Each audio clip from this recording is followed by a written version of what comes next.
Ce soir, nous avons Gilles Verrier en 60 minutes avec Céline Lebel. Bonne émission.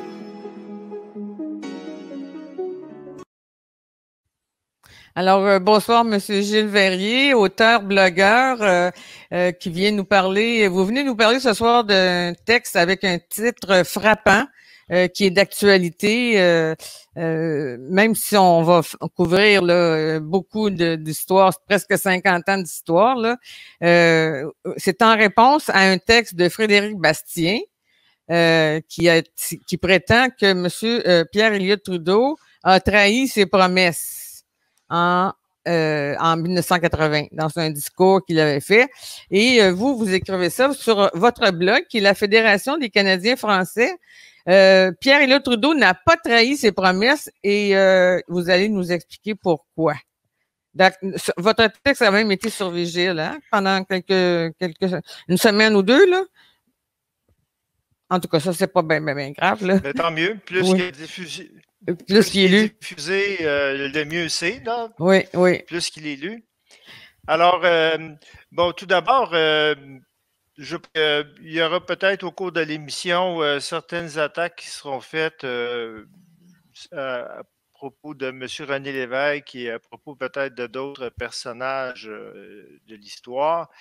Je dois dire que pour plusieurs personnes qui nous écoutent, peut-être, ça commence à dater parce que René Lévesque, on va dire, le référendum de 1980, ça fait 40 ans. Alors, ceux qui avaient 18 ans pour voter à cette époque-là, ils ont aujourd'hui 58 ans. Donc, il y a peut-être beaucoup de nos auditeurs qui n'ont pas vécu le référendum de 1980. Ils en ont sûrement entendu parler. Ils ont sûrement entendu parler de René Lévesque. Je voudrais dire que René Lévesque, c'est important de le dire, c'est que c'est une personne qui a une grande importance, une grande influence dans l'histoire politique du Québec des 50 dernières années.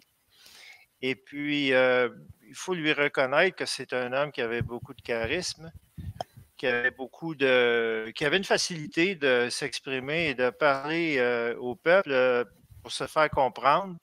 Et beaucoup de gens l'aimaient. Et je pense qu'à ce niveau-là, on peut parler d'un réflexe ethnique, hein? Oui. Dans le sens que beaucoup de gens se sentaient ou voyaient René Lévesque comme un membre de la famille. Un petit peu le même genre de réflexe qu'on a connu avec François Legault, où est-ce que les Canadiens français, finalement, ont donné leur appui à François Legault comme il le donnait à René Lévesque. Si j'emploie Canadiens français, je vais l'expliquer très brièvement pourquoi. C'est parce que les Québécois aujourd'hui, c'est tout le monde, hein? C'est tous ceux qui habitent le Québec. Et puis, je vais prendre l'exemple des manifestations des 3 dernières semaines avec Black Lives Matter, où est-ce que nos compatriotes québécois manifestaient quantité de pancartes en anglais, lançaient des slogans en anglais et tout ça. Alors, il faut quand même admettre que ces gens-là sont statutairement des Québécois, grâce à la loi 99 du Parti québécois, qui a fait d'eux nos compatriotes. Alors moi, je me refuse de me faire imposer des compatriotes qui n'ont pas finalement le même bagage culturel, le même bagage linguistique, le même bagage historique que j'ai. Alors donc, pour cette raison-là, je suis obligé, et je le fais d'ailleurs je suis content de le faire aussi, je suis obligé de me définir comme Canadien français. Donc, je voulais dire par rapport à René Lévesque qu'il faut quand même lui accorder le fait d'avoir été, en quelque part, ça reste un des nôtres, ça reste mon patriote, mais je pense qu'il s'est beaucoup égaré et on peut en parler plus longuement. Bon, alors pour poursuivre un petit peu avec René Lévesque, c'est qu'il faut comprendre que René Lévesque est né, je crois, en 1924, si je ne me trompe pas, donc il est né Canadien-Français, hein? Ses parents, ses grands-parents, c'était tous des Canadiens français. Et puis, c'est pareil pour Pierre Elliott Trudeau, qui est né en quelque part Canadien-Français, peut-être mi-Canadien-Anglais, Canadien-Français. Ouais. Enfin, il est né dans cette... Alors, ce sont deux hommes de la même génération. Je crois que Trudeau est un petit peu plus vieux que Lévesque. Et puis, ce qu'il faut comprendre, c'est que parmi ces intellectuels-là, comme Trudeau était journaliste, Lévesque était journaliste, c'est deux journalistes d'ailleurs. Bon. Trudeau avait complété ses études en droit, René Lévesque ne les avait pas terminées. Mais il reste que ces deux personnes-là ont été farouchement anti-Canadiens français, dans le sens que Trudeau, qui est né Canadien-Français, est devenu Canadian, est devenu aussi pratiquement apatride, dans le sens qu'il a renié toute forme de nationalisme, condamné toute forme de nationalisme comme étant la source de discorde entre les peuples et la source de guerre, etc. Alors, c'est un point de vue qui se défend. Il y en a plusieurs qui ont répondu à ça et Trudeau n'a pas, on ne peut pas donner absolument raison à Trudeau là-dessus parce qu'il y a bien d'autres causes de guerre aussi. Oui. Et ce n'est pas uniquement ça, le nationalisme. Et je pense que René Lévesque, de son côté, un petit peu pour des raisons semblables, lui, il a abandonné sa nationalité historique de Canadien français pour devenir Québécois. Oui. Et puis, donc, dans les deux cas, il y avait un certain malaise à la nationalité canadienne-française chez ces deux hommes-là. Alors, ils se rejoignent sur le plan d'une certaine distance vis-à-vis du nationalisme traditionnel. Peut-être pas pour les mêmes raisons, n'est-ce pas? Voilà. Peut-être pas pour les mêmes raisons. Un est devenu canadien, l'autre est devenu québécois, mais ils ont pris leur distance de manière plus radicale, je dirais, en ce qui concerne Trudeau, et de manière un petit peu plus douce, mais dans le sens que René Lévesque était un petit peu sur la défensive par rapport au nationalisme tout court. Donc, par là, je pense qu'il était influencé par Trudeau, qui était en quelque part, jusqu'à un certain point, sans trop pousser, là, un peu trudeauiste.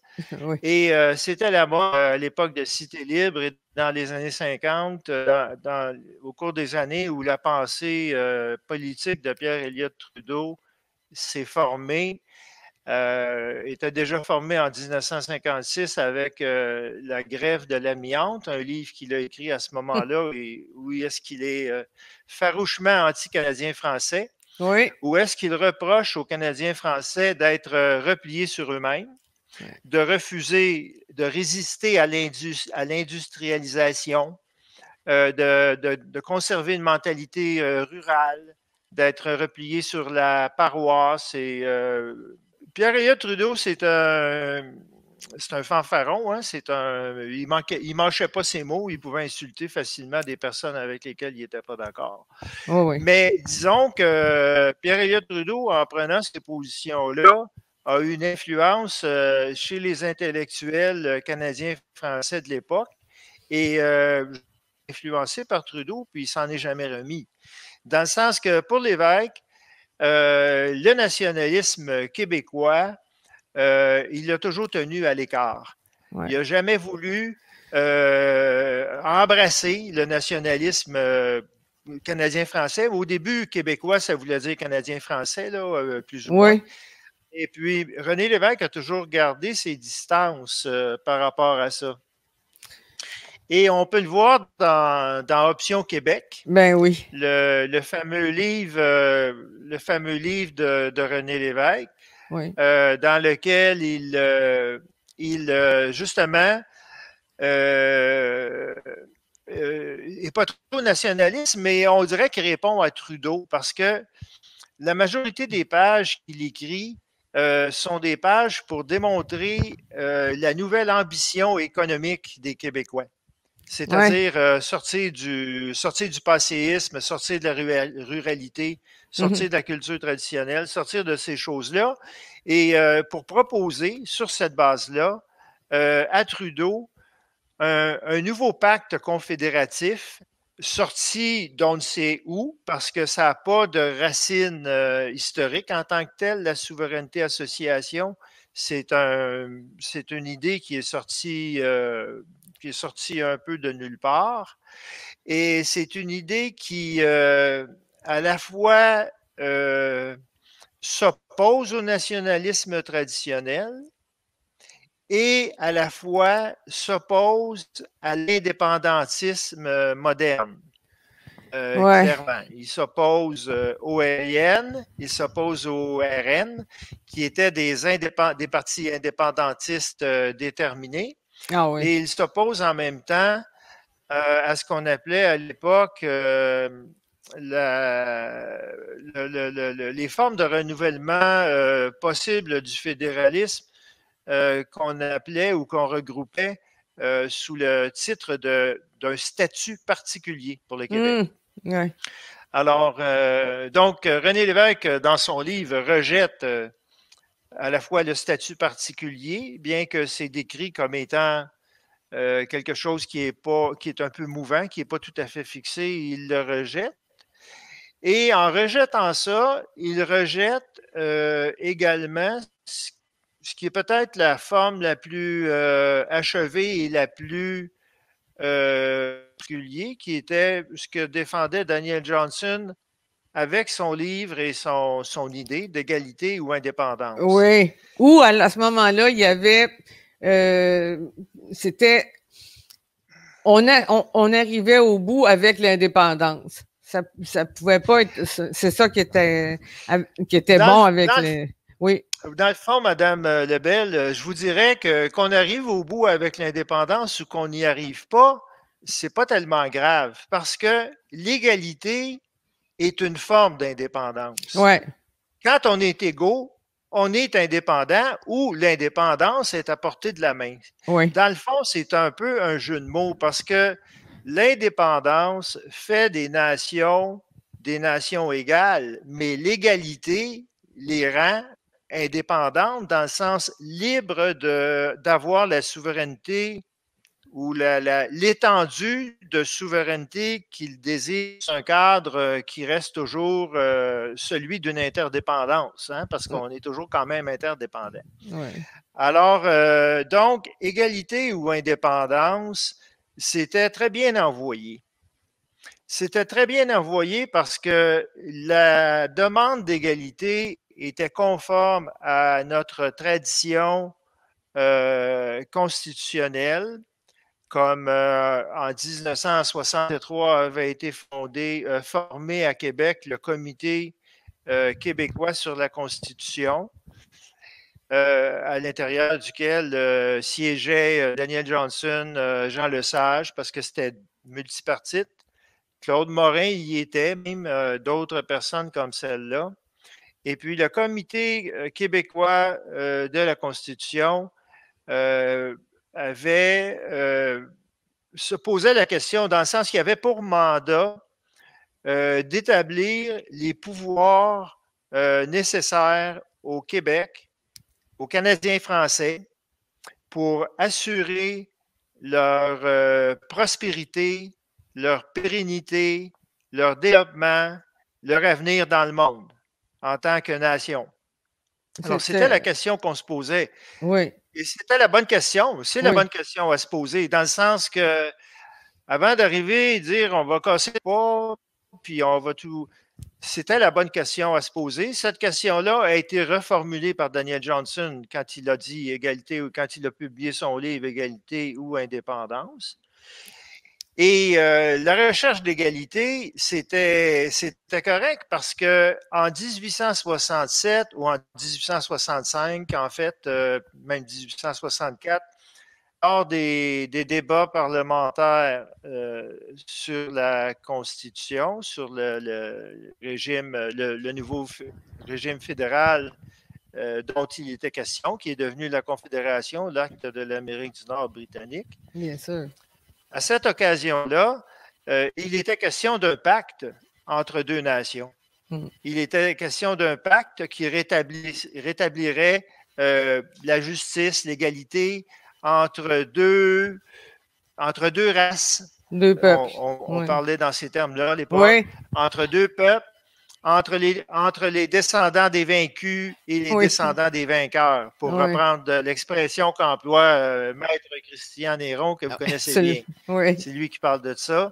Bon, alors ça a été, c'est des termes historiques Oui. C'est des termes qui font partie des débats constitutionnels, des débats parlementaires de 1865, où est-ce qu'on parle de rétablir la justice, rétablir la paix, nouveau pacte entre les descendants des vaincus, donc ceux qui ont perdu, on va dire, la guerre de 1760. conquête en Oui. 1760, Mhm. et ceux qui ont gagné finalement, les anglo-saxons. C'est ça. Alors, toute cette histoire d'égalité-là a des racines profondes dans notre histoire constitutionnelle, puis dans nos démêlés avec les Canadiens anglais. Donc, c'est très enraciné chez nous. Oui. Et puis, c'est ça que reprenait Daniel Johnson lorsqu'il a publié son livre Égalité ou indépendance en 1965. Mm. Naturellement, l'égalité était la demande qui était formulée, mais il y avait une conséquence.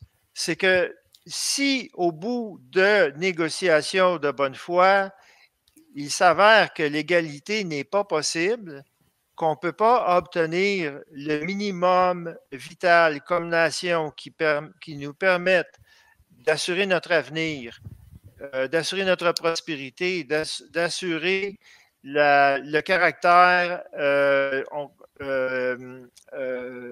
désirable et recherché de la langue française comme étant une source de promotion sociale, de promotion économique et de promotion culturelle.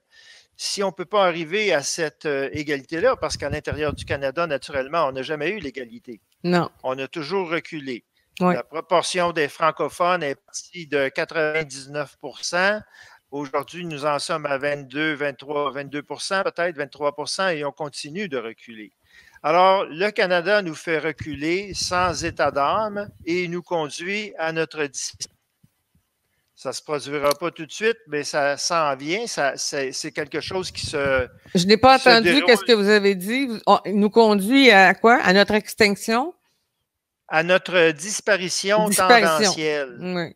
Oui, tendancielle. C'est-à-dire qu'on ne disparaît pas, mais on devient une minorité de plus en plus sans pouvoir politique, une minorité Parmi les sans autres. poids C'est ça. parmi les autres.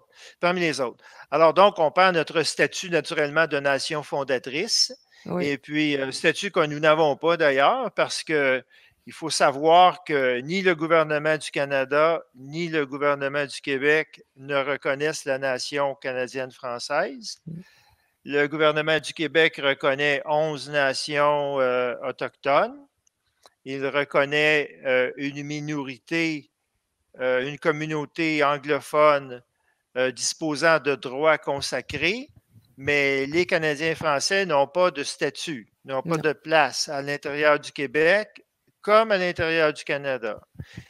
Et ça, je dois vous dire, il faut dire que c'est une réalisation du Parti québécois avec la loi 99 qui a fait apparaître des nations nouvelles et a reconnu des droits consacrés pour les anglo-saxons, mais ne reconnaît les francophones que comme une majorité. Une majorité francophone. Alors, nous sommes une majorité francophone, mais on n'a pas de statut national. Non. On est encore province. On nous a noyés. On est encore province, mais on nous a noyés dans une nation québécoise multiculturelle. Oui, c'est ça. Sans nous reconnaître notre propre identité. Une diversité sans limite. Oui, c'est ça. Alors, donc, oui, ben, la diversité sans limite, oui, qui s'accroît continuellement avec l'immigration. Oui, pour revenir à Daniel Johnson, si vous permettez. Oui.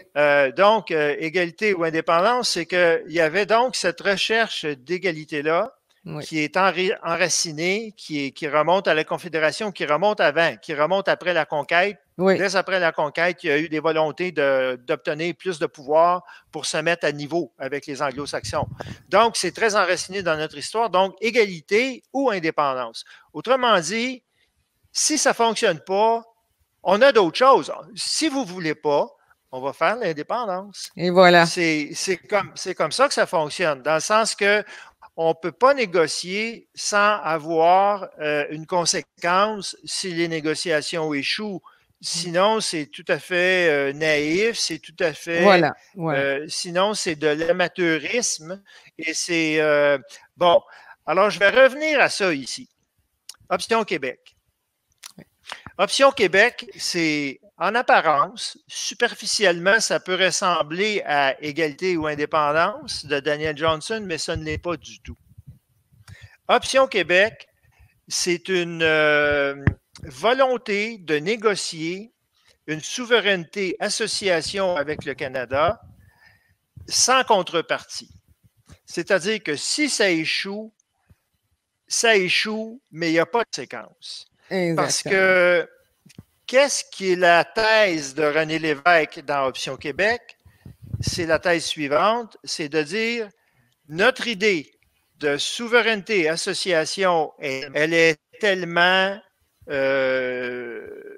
géniale ou tellement appropriée à notre époque parce que la Confédération, ça a vieilli. On a des chicanes interminables. Il y a des empiètements sur les compétences entre les provinces et le fédéral. Il y a du gaspillage à cause de ça.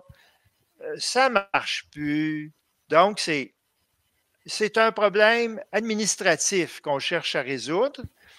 Et la solution trouvée, c'est de réaliser un nouveau pacte, une nouvelle entente avec les Canadiens anglais qui s'appellerait la Souveraineté Association. Et l'idée de Lévesque, à ce moment-là, c'est de convaincre les Québécois de l'utilité et du bon principe-là, oui. la pertinence de ce principe-là, et de le vendre au Canada anglais. Ce qu'il explique là-dedans, c'est que le Canada anglais va dire non au départ, mais à force de leur expliquer, puis à force de leur présenter les avantages qu'ils en retireraient eux-mêmes, ils ne vont pas pouvoir faire autrement que de dire oui, parce que c'est dans leur intérêt à eux aussi. C'est un projet pour le Canada. C'est un projet canadien qui vise à résoudre un problème, le tiraillement entre les pouvoirs fédéral et provinciaux. Alors, il y a bien sûr quelques pages de nationalisme là-dedans, comme 2 pages et demie, le chapitre 1, sur lequel Mathieu Bock-Côté revient souvent pour prouver que René Lévesque était très nationaliste. Mais le reste du livre, c'est comment résoudre les vieilles chicanes. Les chicanes qui sont de nature, on va dire, juridictionnelle ou de nature de compétence, de nature de fonctionnement. Voilà. C'est des dépenses c'est un problème de fonctionnement. La Fédération canadienne est inopérante. C'est de la chicane, c'est de l'empiètement sur les compétences des uns et des autres. On se chamaille pour rien. Pourquoi pas faire quelque chose de moderne qui soit plus adapté aux réalités d'aujourd'hui? Comme par exemple, il dit que la Confédération a été fondée à une époque où est-ce qu'il n'y avait pas la radio-télévision, il n'y avait pas de communication. Il y a des choses qui ne sont pas prévues parce que ça n'existait pas à cette époque-là. Donc, c'est un mot pour ça, je ne l'ai pas, une rationalisation. Une rationalisation. De quel niveau on peut rappeler même? De quel niveau? Oui, une rationalisation de caniveau. On dit ça, c'est comme c'est tiré par les cheveux parce que c'est pour donner. Oui, c'est tiré par les. Oui. C'est ça. Ben, je pense qu'il y a, dans le sens que je ne mets pas toute sa bonne foi. Mais ce que je veux dire par là, c'est qu'il n'y a pas ce qu'il faut voir, là, si on va un petit peu plus loin dans la compréhension de ça, c'est que René Lévesque n'apporte pas un argumentaire constitutionnel. Il ne dit pas le pacte d'égalité que vous nous aviez promis, parce qu'il y a eu des promesses, on peut en parler, des promesses qui ont été faites en 1864, 1865, ça existe par écrit, etc. Ça a été dit en chambre, etc. ce pacte-là, les promesses qui nous ont été faites n'ont pas été réalisées. Alors, il faut mettre, il aurait fallu, disons, en 67-68, avec le RIN, le PQ, ou enfin ces gens-là, parce qu'il y avait une montée de nationalisme, une montée pour réclamer nos droits, parce qu'il y avait les jeunes, il y avait un mouvement très enthousiaste qui allait dans cette direction-là. Il aurait fallu, vous n'avez pas tenu vos promesses. Il y a des choses qui nous ont été promises, mais ça n'a jamais été réalisé. Vous avez manqué à votre parole. Vous nous devez des réparations et vous nous devez des garanties que cela va cesser et que vous allez nous traiter comme une nation qui mérite de vivre. Il n'a pas fait ça parce qu'il ne voulait pas encore faire de chicane. C'est ça. Et il ne voulait pas faire de chicane parce qu'il n'y a pas de contrepartie dans Option Québec. C'est-à-dire que il y a une foi profonde que le Canada va dire oui parce que c'est dans son avantage.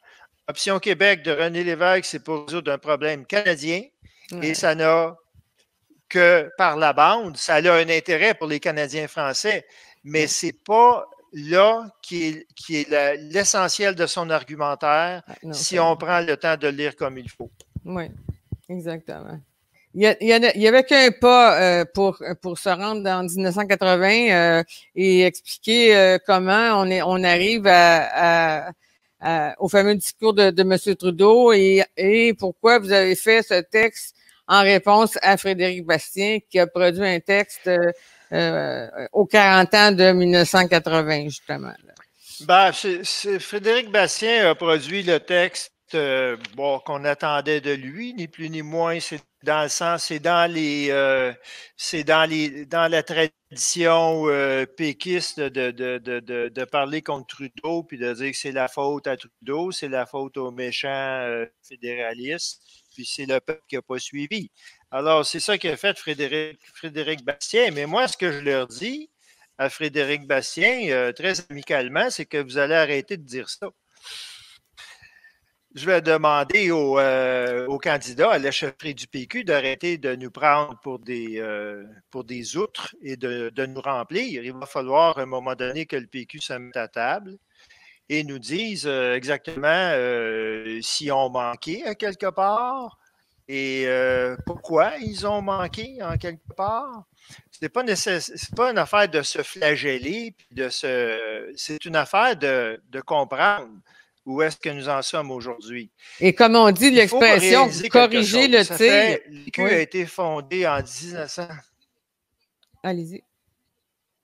Oui, oui. Ben, corriger le tir, s'il est encore possible avec ces gens-là, on peut leur donner le bénéfice du doute. On peut espérer que la vérité va prendre ses droits parce qu'en réalité, on joue avec la vérité en essayant d'épargner la responsabilité du PQ depuis 50 ans. Oui. Pourquoi? Parce qu'on aime René Lévesque. Pourquoi? Parce qu'on aime Bernard Landry. Pourquoi? Parce qu'on aime Jacques Parizeau. Parce qu'on les aime. On a un réflexe ethnique qui nous les rend sympathiques. Ouais. Et ils semblent parler en notre faveur. C'est vrai qu'ils le font. Quand ils sont dans des assemblées partisanes, ils disent au public qu'est-ce que le public veut entendre. Mais quand ils sont à l'Assemblée nationale, lorsqu'ils sont en face du gouvernement fédéral, ils ont toujours plié l'échine. Oui. Alors, donc, c'est cette mentalité de perdant qui est celle de René Lévesque et de ceux qui l'ont suivi, à laquelle il faut mettre un terme. La seule action, ce n'est pas une action, c'est de se souvenir. C'est de se souvenir des gens, de nommer les gens, de dire « Ah oui, René Lévesque, ah oui, Jacques Parizeau », comme vous dites.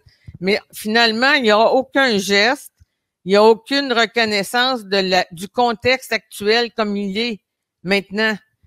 Même si on voit seulement 8 ou 9 députés qui sont à l'Assemblée nationale, on voit ce parti-là en train de mourir. On ne réalise pas. On ne réalise pas. Êtes-vous d'accord avec ça? Oui, je dirais que depuis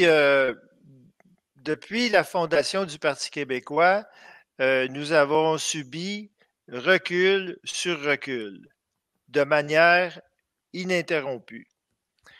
Ce que le Parti québécois prend pour se défendre, c'est d'avoir fait du Québec un État moderne, d'avoir fait la loi sur le zonage agricole, d'avoir fait la caisse de dépôt de placement, même ça c'était avant le Parti québécois. C'est uniquement des mesures provinciales et avec ça, on se pète les bretelles. Mais sur le plan de notre statut national, nous avons reculé continuellement depuis 50 ans.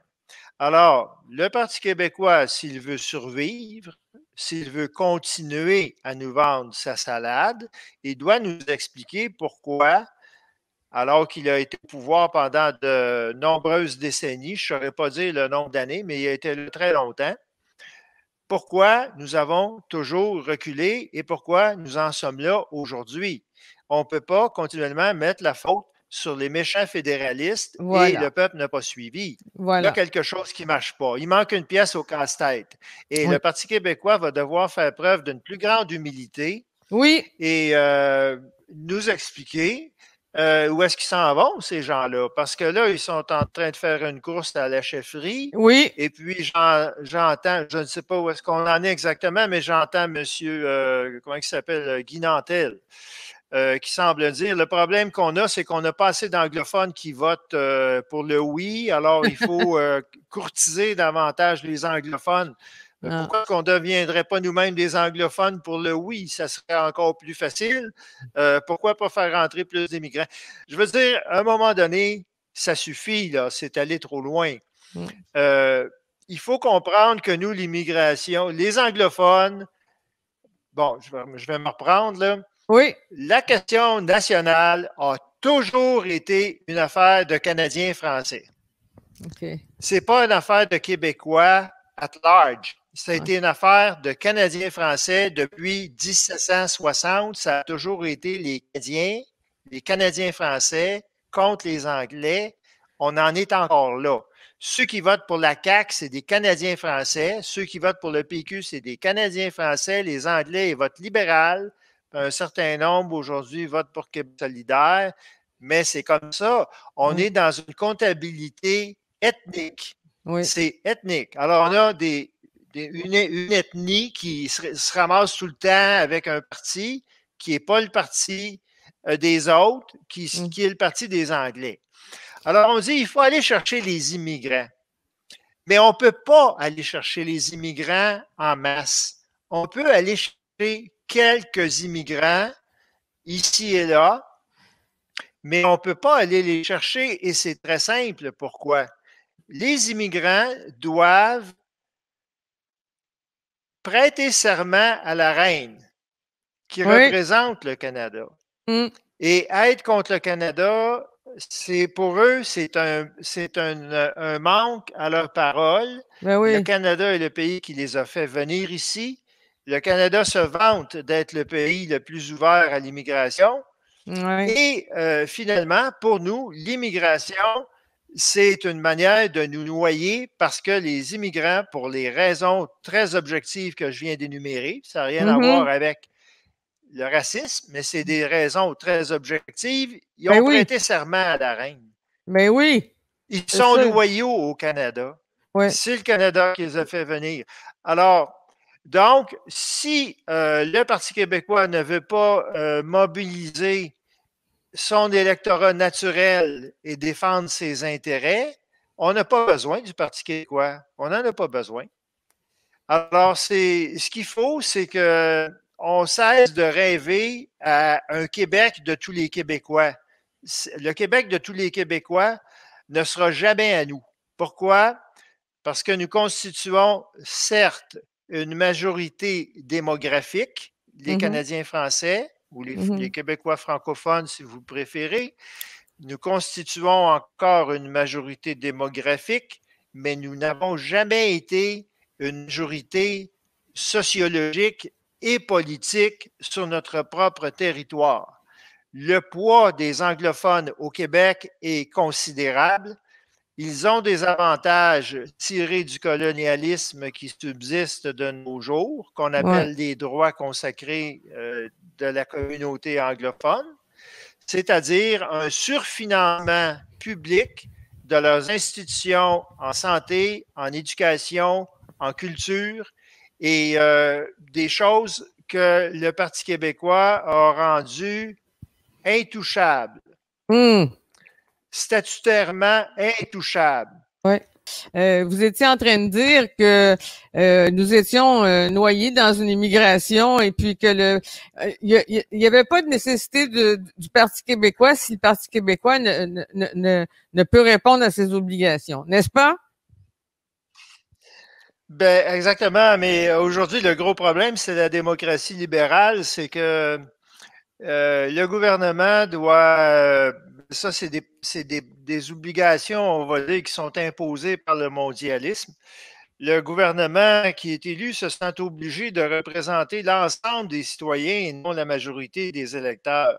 Voilà. Alors, c'est un dilemme, c'est un problème et ça demande beaucoup de doigté parce que il faut faire passer l'idée que la majorité historique a des droits.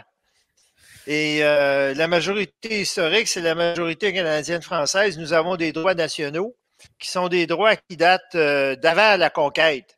On était là 150 ans avant les Anglais, c'est ce qu'il faut expliquer à tout le monde, qu'on a commencé à bâtir ce pays-là et que nous voulons avoir le droit non seulement de survivre, mais nous voulons avoir le droit de nous émanciper à l'intérieur d'un territoire qui a toujours été le nôtre, mais qu'on n'a jamais pu posséder pour nous-mêmes de plein droit. On nous a toujours nié l'appartenance du territoire et l'appartenance politique, dans le sens que le gouvernement du Québec est tout le temps sur la corde raide entre essayer d'en donner un petit peu aux Canadiens français sans déplaire aux Canadiens anglais, parce que les Canadiens anglais, ils ont le gros bout du bâton et depuis la faute commise par le Parti québécois de René Lévesque qui a facilité la Constitution de 1902, parce qu'on y revient peut-être une autre fois, mais On le va être Parti obligé québécois parce a qu'il ne vraiment, nous reste pas dans les grand temps. négociations de 1981 après le référendum, c'était quand même, Oui. donné, c'était abandonner le combat sans l'avoir livré, ni plus ni moins.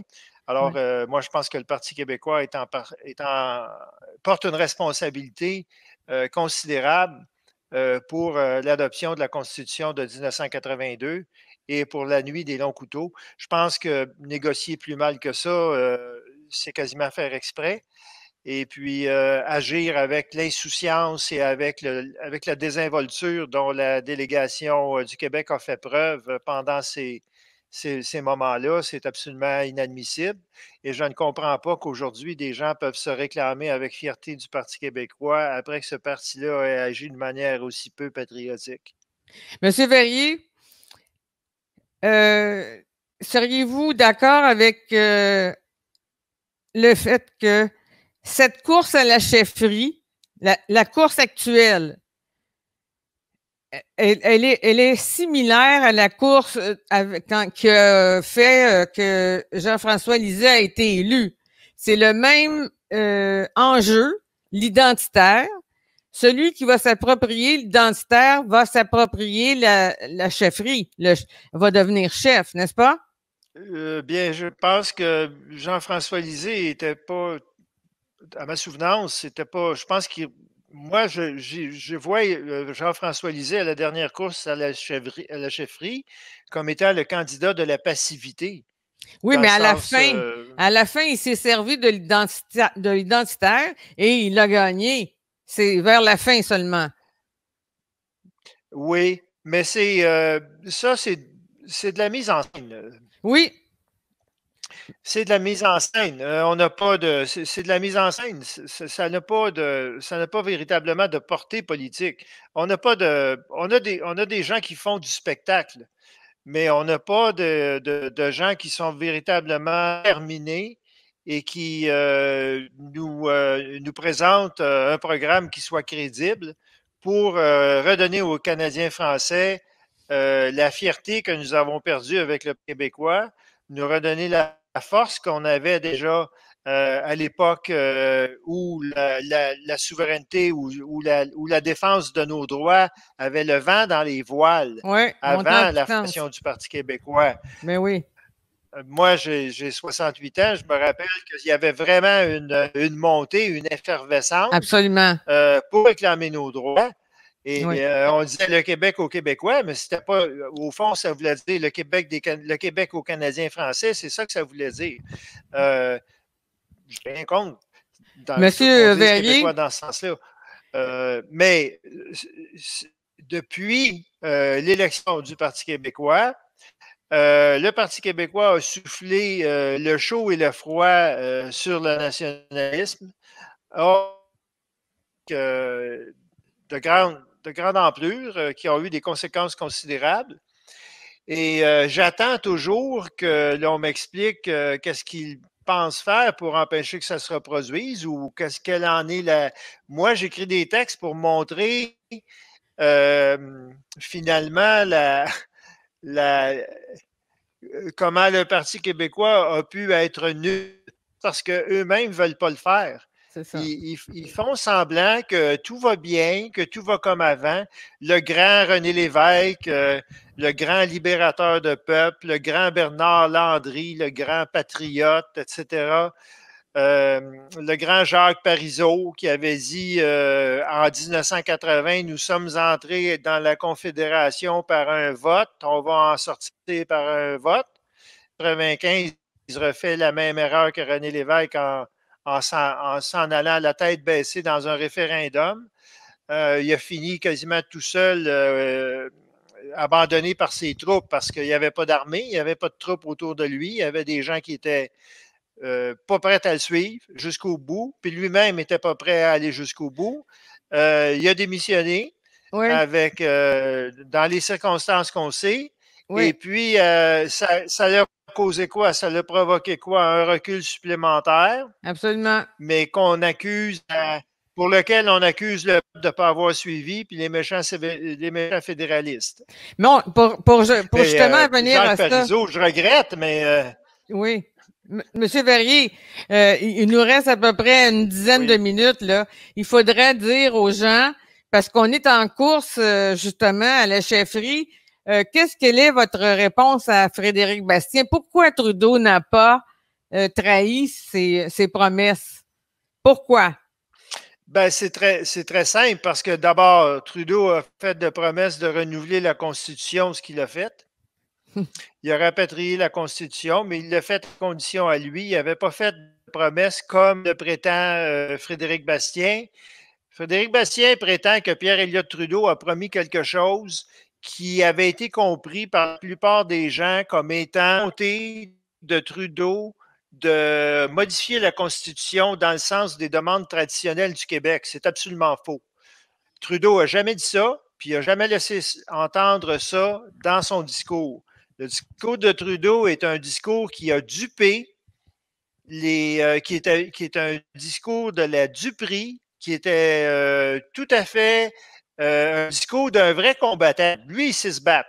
Lui, il savait se battre. Oui. Trudeau, il s'est battu pour gagner. Oui. Il les a roulés dans la farine. C'est ça qu'il a fait. Absolument. Il a fait semblant qu'il y aurait quelque chose qui se passerait. On va mettre nos sièges en jeu. On va mettre notre tête sur le bio. Il va se passer un changement. Si vous votez non, ça sera comme un oui. Mais il n'y avait pas de contenu en termes de qu'est-ce que contiendrait cette constitution rapatriée-là, quels seraient les changements. Ceux qui ont été dupés par ça se sont dupés eux-mêmes. Trudeau n'a fait que jouer sur eux de main de maître. Et si Frédéric Bastien est tombé dans le panneau ou René Lévesque a été incapable de répondre et que beaucoup d'électeurs, naturellement, ont été séduits par les paroles de Trudeau, ça, on n'en doute pas. Mais le camp du oui n'a pas fait une réplique à la hauteur de ce que Trudeau a fait. C'est là que Trudeau a gagné des points, énormément. Il a gagné énormément de points. Il a joué avec les mots, il a fait de la démagogie, il a tout fait ce qui était possible de faire pour renverser la situation en sa faveur, mais il n'a pas trahi. Trudeau était fédéraliste, antinationaliste, anti-canadien français depuis 1856. Trudeau n'a jamais changé d'idée. Il a toujours été droit dans ses bottes à ce sujet-là. Et donc, il ne pouvait pas trahir. Il ne trahissait pas sa parole, il faisait simplement appliquer son programme. Oui. Mais c'est la faute. Mais il a trahi ses promesses et c'est ce qu'on véhicule. Et c'est pour ça qu'on vous a invité ce soir. Parce que dans la course à la chefferie, c'est important. Oui. Allez-y. Ben, ça paraît mieux de dire que Trudeau nous a trahis que de dire que Trudeau nous a dupés. Oui. Il n'y a pas personne qui a mieux dit. C'est ça. C'est Trudeau. Trudeau n'a pas trahi. Non. Il n'a pas trahi Trudeau, pas du tout. Non. Alors, je demanderai à Frédéric Bastien de se relire puis de faire les corrections qui s'imposent. Et de même, Mathieu Bock-Côté, qui qualifie Trudeau de plus grand traître de l'histoire du Québec. Ben, ils sont un petit peu amis, ces deux-là, puis ils participent d'une certaine complicité d'un certain mensonge péquiste qui, je veux dire, ils ont des intérêts probablement de se rendre au pouvoir, des choses comme ça. Mais je pense que le grand perdant de la situation historique de laquelle on vit avec le PQ depuis quelques décennies, c'est la vérité. Exactement. On n'est pas capable d'avoir la vérité des gens qui se présentent pour le PQ ou qui défendent le PQ. Ils nous culpabilisent la population. Alors que moi, je dis, il n'y a pas de mauvais peuple, il n'y a que de mauvais chefs. Et je pense que c'est très malhabile, très négatif. C'est sans envergure de la part des chefs politiques de blâmer la population parce que leur programme n'a pas été réalisé. Je pense que cette culpabilisation de la population est très contre-productive et que ça enlève beaucoup d'espoir et beaucoup de confiance en soi au sein du peuple. La fierté. Et je pense que c'est irresponsable de continuer. Oui. Ben voilà. Et blâmer le peuple pour les lâchetés des chefs, c'est peut-être le plus grand mensonge auquel on fait face, qu'il faut dénoncer et qu'il faut empêcher que ça se poursuive. Et c'est pour ça que je suis sauté sur l'occasion avec le 40e anniversaire du référendum de 1980. Quand j'ai vu que ce mensonge-là revenait à la surface, je suis sauté sur l'occasion pour le dénoncer vertement.